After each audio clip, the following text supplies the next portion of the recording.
episode of John Sequitur. Sports are really, really weird to me. I can use them as sort of a marker to remember when certain events happened in my life.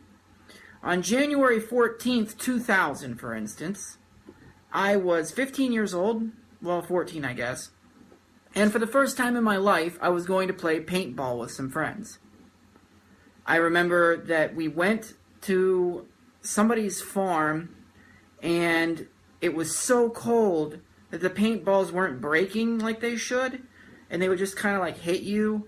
And then at one point, somebody went rogue and just started firing on his teammates, and he was the only one who had a gun that worked, and he refused to not keep shooting until we eventually tackled him, and I got shot like right in the face. So that was my first and last experience with paintball. Now, why do I remember that? Because when I got home, the New York Giants had just won the NFC Championship by beating the Minnesota Vikings 41-0. I remember being like, what the fuck?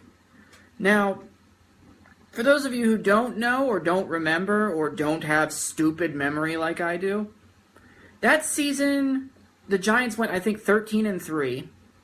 They went through the playoffs by beating Philadelphia 20-10, and then the Giants 41-0. I'm sorry, and then the Vikings 41-0. The Vikings are what make this so bizarre.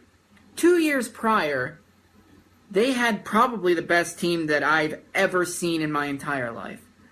They had Randall Cunningham throwing to Randy Moss as a rookie who was lighting it up. Chris Carter. Their defense was incredible. They had Gary Anderson who wasn't missing any field goals at all. And the freaking Falcons with Chris Chandler and Jamal Anderson and some, remember the Dirty Bird? Remember that? I know you remember that. That team beat them and then got their asses kicked by Denver. This is almost identical, but at least the Falcons had some people who could play football. Let me tell you some things about the New York Giants that year. The New York Giants went 12-4, okay? This is some of the people they had on... No, these are the big players they had on their roster. Tiki Barber. Kerry Collins. Ike Hilliard was their receiver. Amani Toomer. Their tight end was Howard Cross. Oh, look, Michael Strahan. And that's... You got me with the rest of this. I don't know who these guys are. Meanwhile, let's talk about the Vikings for a second here. Their team went 10-6. Or I'm sorry, 11-5. They entered the playoffs on a 3-game losing streak, which I don't remember that happening. But their roster had Dante Culpepper, who I remember at this time was excellent. Robert Smith, who was excellent. Chris Carter, great. Randy Moss, great. And their defense had Bryce Popp, John Randall, Robert Griffith, Orlando Thomas. This team was good. And again, this team should have at least put up a fight. But they lost 41-0. Let's talk a little bit about that particular game, because I didn't see it. I remember the fact that it happened. I remember the fact I got shot in the face with a paintball. But I don't remember this game. I have no idea how the Giants got to a Super Bowl, especially 41-0. I'll read you the game description.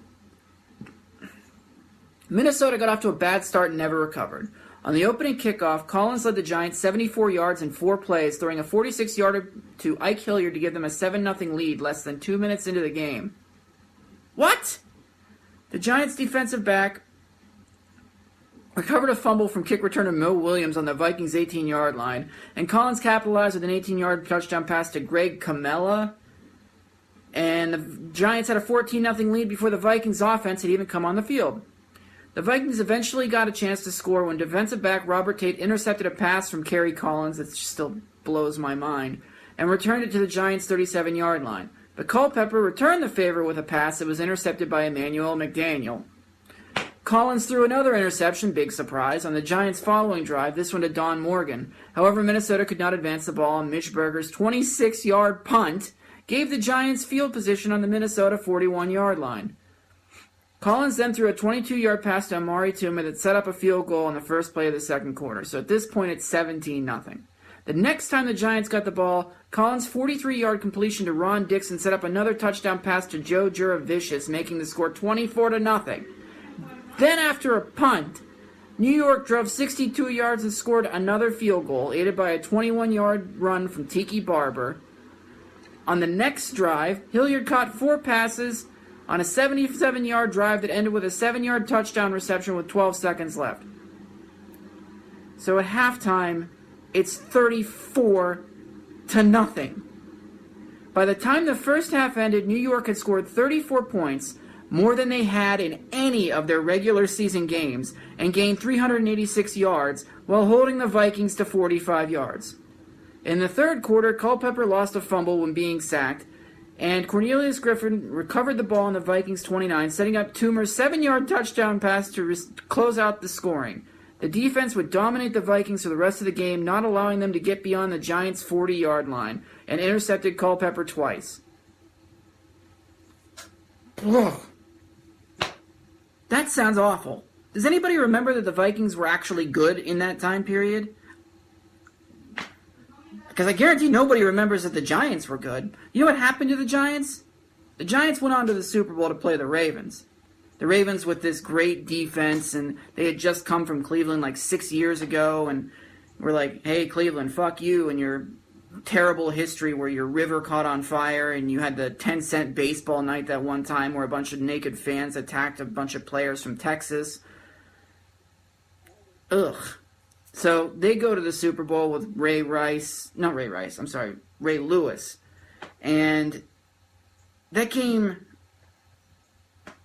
what I remember about that game is that the Ravens scored a touchdown, then the Giants returned the kick for a touchdown, then the Ravens returned a kick for a touchdown.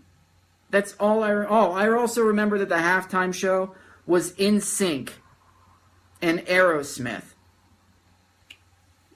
God. 2000 was a terrible year.